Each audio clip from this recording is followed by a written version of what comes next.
Hello and welcome to Occupied Thoughts, a podcast brought to you by the Foundation for Middle East Peace. I'm Lara Friedman. I'm the president of the Foundation for Middle East Peace. Today is June 4th, 2021, and it is my pleasure to have with me today Dr. Maha Nassar. Dr. Nassar is associate professor in the School of Middle Eastern and North African Studies at the University of Arizona, which is my alma mater.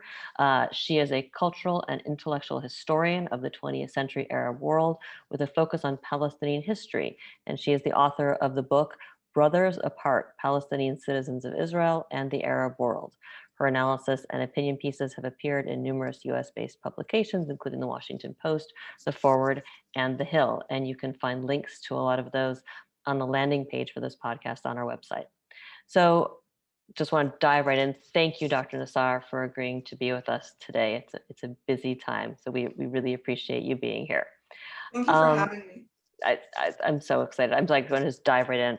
I like have a long list of things I want to ask you. I've tried to pare this down because we're going to try to keep this to 30 minutes, be tight. Sorry if I seem all over the place with my questions, but just diving right in. So Palestine has been very much in the news in recent weeks, obviously.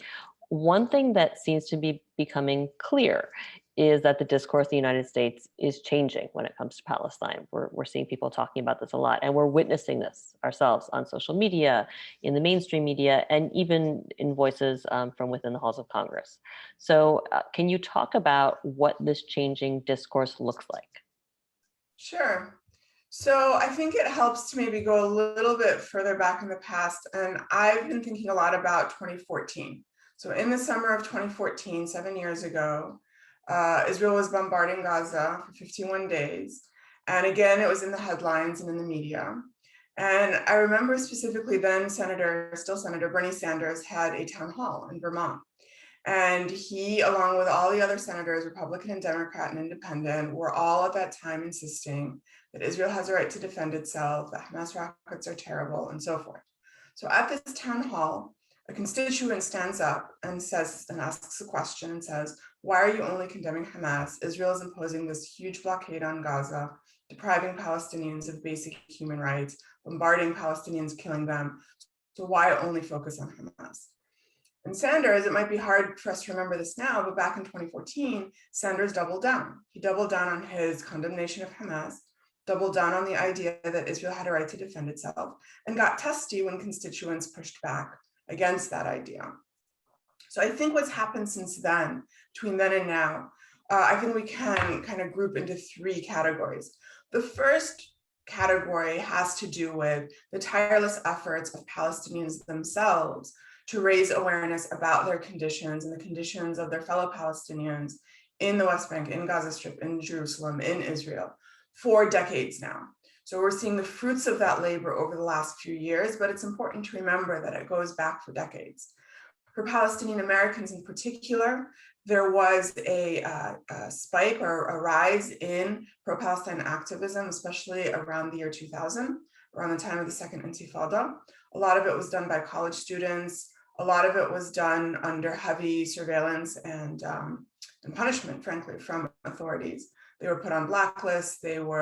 Attempts were made to deny them employment over the last 15, 20 years. But nonetheless, I think their efforts have paid off, in part because, and this brings me to my second reason, in part because there's also been, especially over the last decade or so, a growing recognition in the US, particularly among people of color, but more broadly, a recognition that you cannot solve intractable problems without focusing on the structural roots of those problems. So structural oppression, structural racialized oppression and violence that usually doesn't make it into the headlines. But what we do see in the form of spectacular violence, whether it's in the form of protests and so-called riots here in the US, or whether it's in the form of rockets coming out of Gaza, that those are the effect of structural violence rather than causes of violence. And that's been due to the efforts of lots of organizers and activists and intellectuals and journalists, particularly in the Black American community and other communities of color. So those are two kind of parallel structures that have been emerging. And we saw them converge, particularly following 2014, where you had the Israeli bombardment of Gaza, and then you also had the Ferguson uprising. and the suppression of that. And so that culminated in a renewed Black Palestinian solidarity movement. You had delegations of Black American activists going to occupied Palestinian territory and seeing what structural violence looks like there, and seeing both the parallels but also the distinctions. So that's been also emerging in the activist community over the last 6 or 7 years. And that brings us to the third element that I think is important, which is the changing political landscape. And the fact that particularly progressive candidates who want to run for office and win office no longer need to pay tribute to the gatekeepers and the fundraising gurus of the democratic political establishment. And so they're able to do grassroots fundraising. Many of the newest progressive candidates came out of grassroots organizing, came out of activist spaces where those conversations were the norm, conversations around structural violence, around racialized forms of oppression. And so they brought that language with them to Congress because they weren't beholden to big ticket fundraisers and think tanks and so forth. So I think those are the three main reasons why and how we're seeing this shift is Palestinian political activism, bringing awareness about Palestinian experiences, coupled with more grassroots political organizing in the US recognizing structural oppression, along with a changing political landscape that allows these conversations to come into the halls of Congress. Thanks. That's really that's very clear the way you lay it out.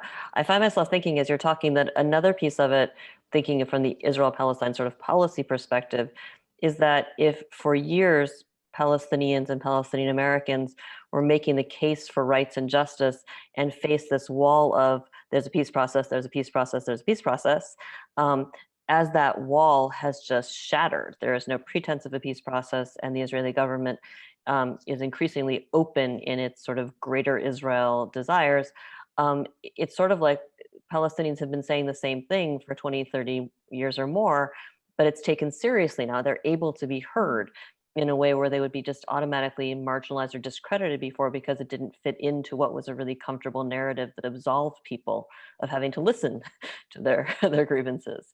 Yeah, I think you're absolutely right. So I think another piece of that changing political landscape is and was, especially over the last 5-6 years, the growing partisanship divide with regard to Israel-Palestine, as especially during the Trump administration, as Trump and Netanyahu embraced each other ever more tightly, more and more, particularly I would say liberal supporters of Israel, liberal Zionists and other liberals who were comfortable in that peace process narrative, could no longer really abide by it because it was so blatantly obvious that there was no peace process, that Israeli leadership wasn't desiring peace.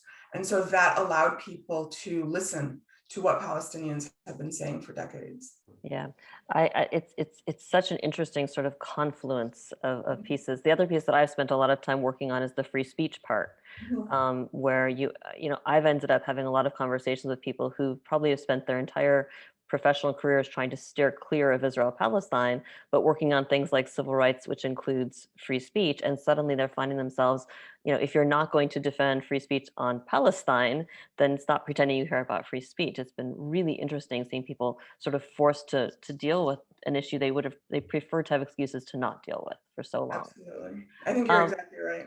Yeah, there's so many pieces of this. I want to direct you though into something that you've done a lot of work on, which I don't think really anyone else has at the level you have as a scholar. So I think, and you've touched on a little bit in your first answer, I think intuitively, a lot of us sense that the changes we're seeing today with respect to discourse on Palestine, that these changes are connected directly and indirectly to other shifts taking place in American society. In particular, I'm thinking of the growth of grassroots support for, embrace of, identification with the struggle for Black lives and Black rights in America, which I think a lot of people like me just hadn't even really thought of. We thought this was really largely done. We just weren't paying attention. There's been that moment of like, holy crap, I wasn't paying attention. So you've done research into the longer history of Black Palestinian solidarity. Can you help us understand that history and how it relates to what we're seeing today? Sure. So I think the first thing that we all have to remember, and it seems kind of like an obvious statement, but it's worth repeating, which is that Palestinians have a very, very, very long history of knowledge about and experience with state-sanctioned racialized violence, because it predates Israel. Remember, the British mandate over Palestine was established about 100 years ago now. And the British, as all imperial powers were, want to do, imposed law and order through very brutal forms of violence and very racialized, and in a very racialized way. So even in the 20s and 30s and 40s, Palestinians understood that their oppression was tied to a broader global dynamics that were part of the British Empire, part of French imperialism, and other forms of imperialism. So as far back as the 20s and 30s, Palestinians were paying attention to other forms of colonization and anti-colonial resistance, and that included coverage of early Black American resistance to forms of colonialism. There is, in an academic article I wrote, kind of little known episode. So back in the mid-30s, when Italy was under fascist rule, it invaded Ethiopia. Ethiopia at that time was the only independent Black African state. And so many African Americans, inspired by Marcus Garvey and others, looked to Ethiopia as a kind of symbol of Black sovereignty. So the fact that it was being attacked by Italy meant that a sort of attack on Black sovereignty. So you had solidarity movements with Ethiopia that were then covered in Palestinian Arabic newspapers of the 1930s in a kind of way to as praising them, as drawing attention to them, and also drawing attention to the kinds of race-based oppression that Black Americans were facing in the form of lynching and other things. After the state of Israel was established, that process continues, particularly among Palestinian citizens of Israel, which I focus on in my research. And this is tied to Cold War dynamics in part. So the Arabic newspapers of the Israeli Communist Party, in particular, link racialized anti-Black violence in the US to broader imperial dynamics abroad. And at the same time, another overlooked period of American history, or another overlooked dynamic of American history, is the rise of Black internationalism, going back again to the 30s, 40s, 50s, and onward. So Black internationalists like Malcolm X, and then later on the Black Panther movement and Black Power activists, in turn looked to Palestine as a symbol of imperialism and anti-imperial resistance and anti-colonial resistance. So there's a much longer history that then continues into the 70s with the rise of the Black Power movement, with Palestinian revolutionaries also looking to Black Power movement. In the 1980s, they joined forces in the anti-apartheid movement, particularly here in the US. You had a rise of Palestinian immigration to the US. So they were organizing with Black American organizers against apartheid. So there's a long history there. It's something that I think is so little understood by a lot of us.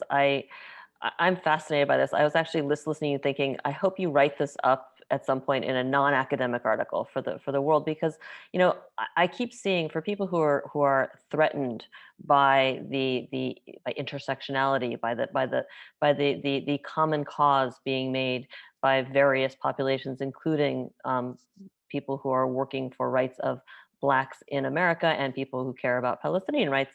And I've seen it argued that this is like a hijacking of the movement in the United States for Black people by Palestinians. And I know that not to be true, but you put so much meat on the bones. I would love to read more about this, and I suspect a lot of people would benefit from this. So no pressure, but more work for you. I'll add it to the list. Exactly, add it to the list of important things that need to be written today. So sort of moving more into the current moment. In 2019, you'll remember this well, there was a kerfuffle. That's my favorite word to use for this.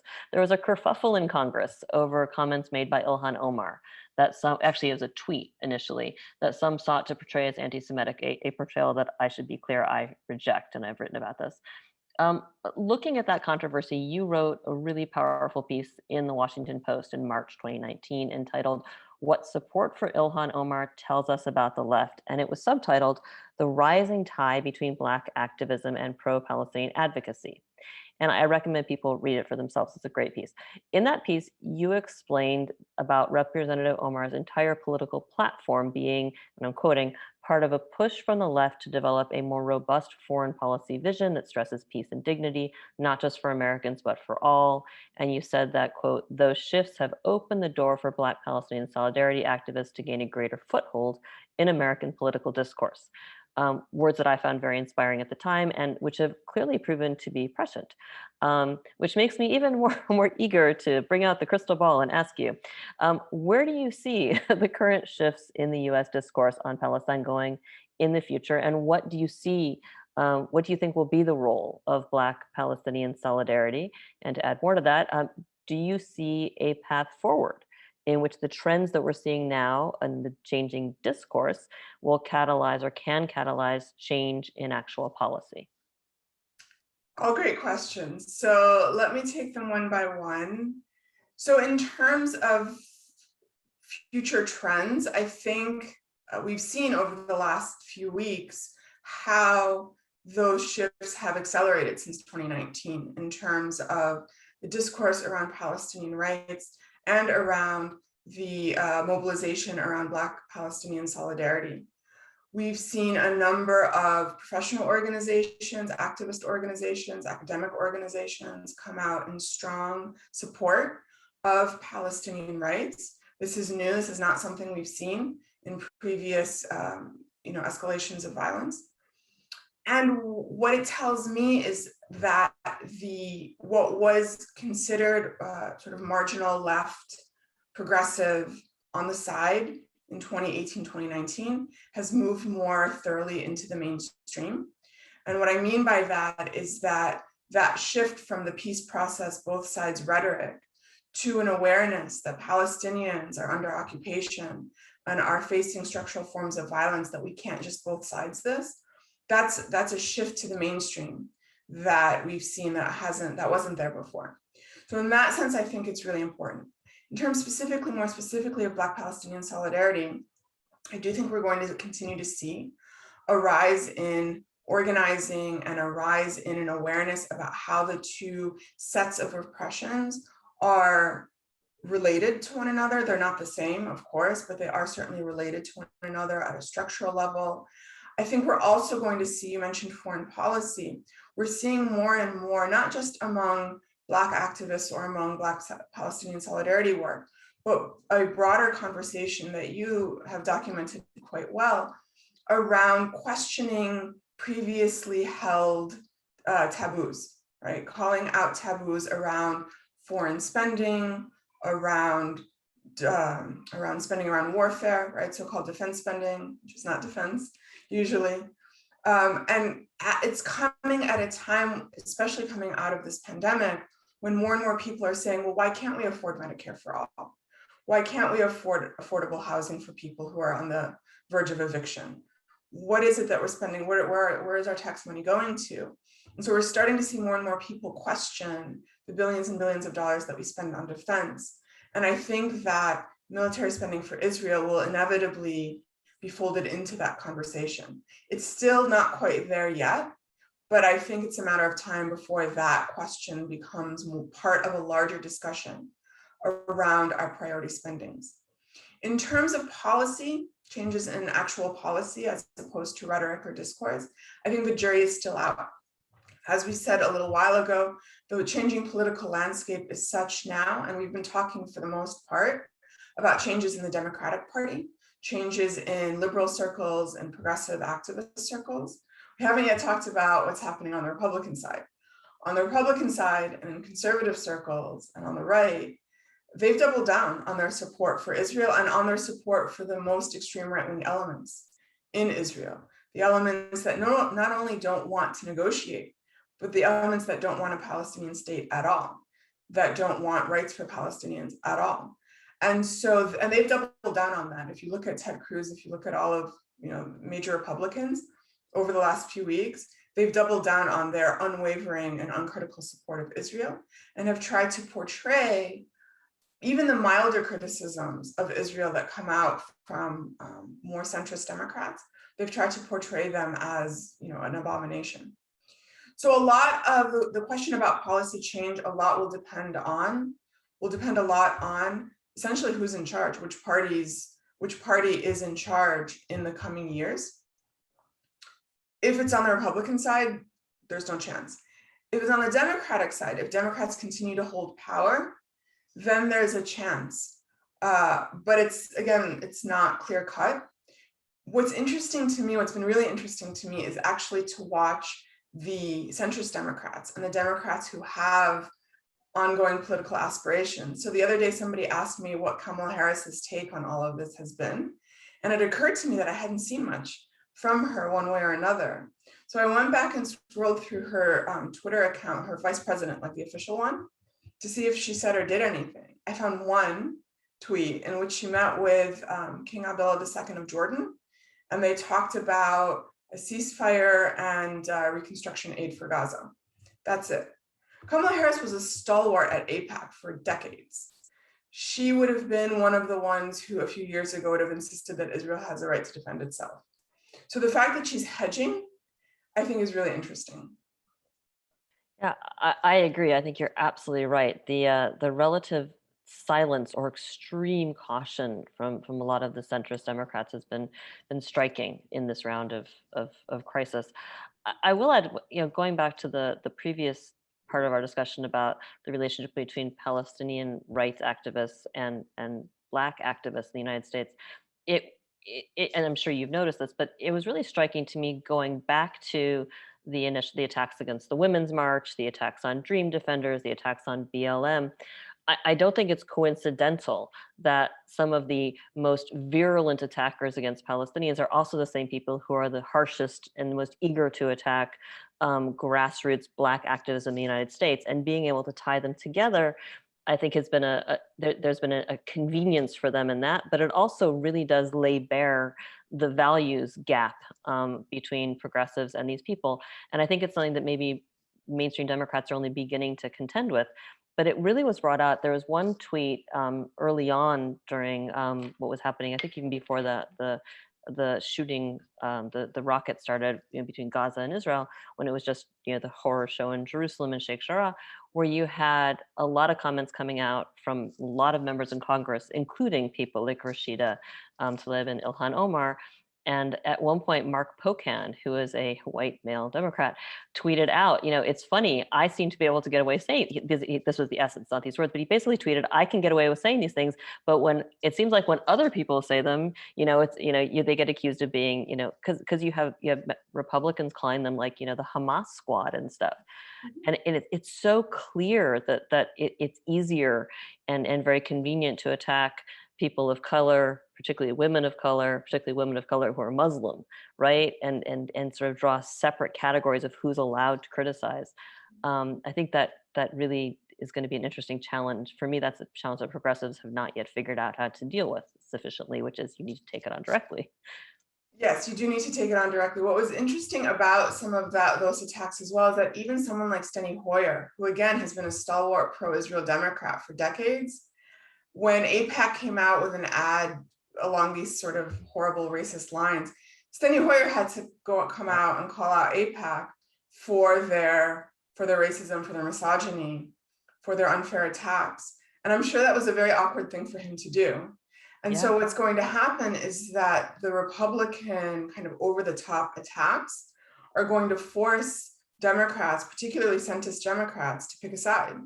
Are you going to defend your fellow progressive Democratic women who are— And your values. And your value, well, okay, and your values, your purported values, or are you going to side with the Republicans? And so the partisanship, which is why AIPAC, I think in particular, is very worried, the AIPAC leadership is really worried about the partisan divide that's growing. And you have groups like Democratic Majority for Israel that want to reclaim a kind of bipartisan support for Israel. And I just don't see it happening. Oh, and DMFI makes it harder for themselves when they do things like attack veteran female leaders in the party for like anti-Semitism because they don't exactly hew to DMFI's line on defining anti-Semitism. It's interesting watching what constitutes an overreach because we are starting to see some overreaches. All right, we're getting towards the end. I want to ask you one more question. And so this is just something that I'm fascinated by. Last year, you wrote a piece in Plus 972 magazine, which is an Israeli Palestinian online blog magazine, which people should check out online. You wrote a piece regarding the absence of Palestinian voices in the U.S. media, and you went beyond the gosh. It seems like there aren't a lot of Palestinian voices in U.S. media to actually doing the research and publishing a lot of your data. So your conclusion was it doesn't just seem like there aren't a lot. There aren't a lot. So is this changing? It kind of feels like maybe it is. And if it is changing, why do you think that's happening? And what role do you think that has in what seems like a changing in the public discourse on Palestine? Great question. So I haven't crunched the numbers, so I can't say for sure, but it does seem like it's changing. I mean, in the span of 1 week, the New York Times ran 3 op-eds by Palestinian women documenting their lives, their experiences. 2 of them talking about women, a Palestinian American whose grandfather's apartment was bombed in Gaza as part of the AP building bombing, another Palestinian woman who grew up in Gaza, and then a third, Diana Bouti, who's a Palestinian citizen of Israel. What that tells me is that I do think things are changing. I think what's happening is that legacy media wants to try to keep up with social media, because in social media, the landscape has changed dramatically. I mean, it was always different as compared to legacy media, but right now there is a growing appetite to hear Palestinian voices and perspectives and experiences.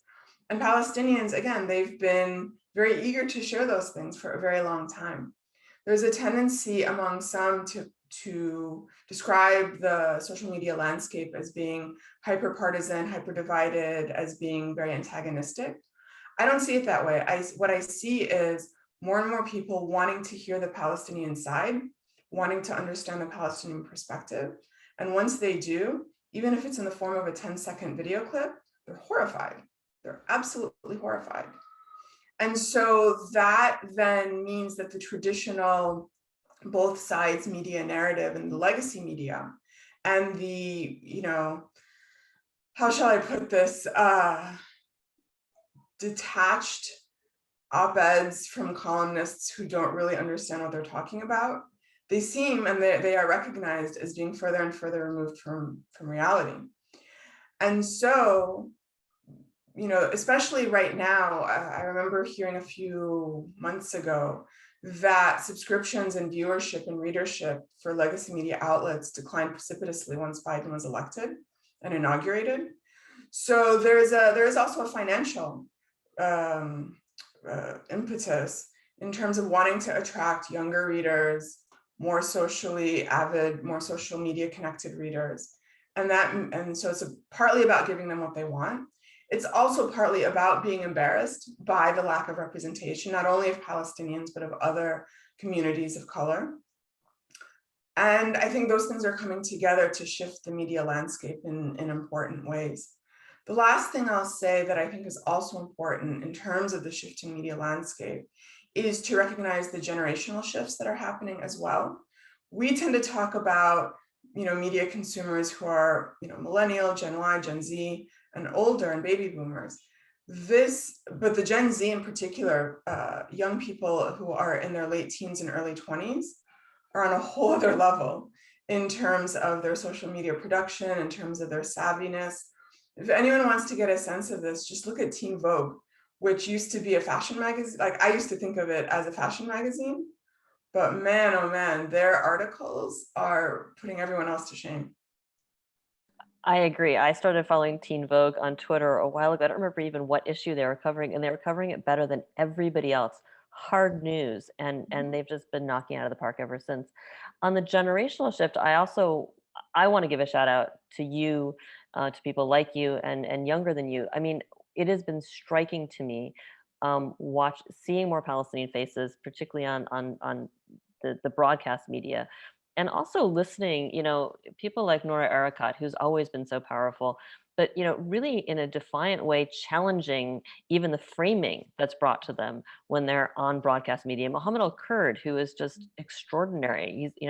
It's a different generation, which is not just like happy to be on. Thanks for giving me airtime, but saying, and your question is laden with misunderstandings or even with racism, and I'm going to challenge it before I even answer it.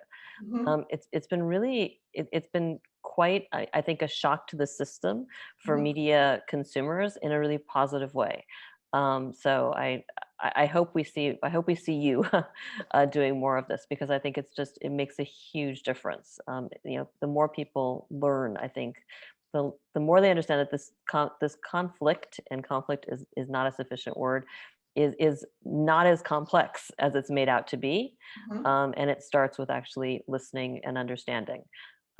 So I want to thank you so much, Dr. Nassar, for joining us today, and thank you for sharing your time and your insights with the foundation, our listeners. There is so much more I would like to dig into and unpack, and I'm warning you now, you will be invited back for future conversations. So get ready. I also want to thank our listeners for tuning in, and I want to remind people to subscribe to the Occupied Thoughts podcast. You can do so on iTunes, Spotify, or SoundCloud.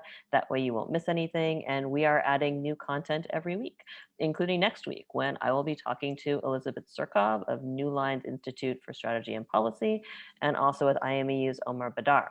You can also listen to our podcast and find lots of great resources on our website, www.fmep.org. And that is where you will find also some of the links to articles that were mentioned in this podcast with Dr. Nassar. So, and with that, I am going to let you go. I'm Lara Friedman, President of the Foundation for Middle East Peace, signing off until the next episode of Occupied Thoughts. Thank you. Thank you.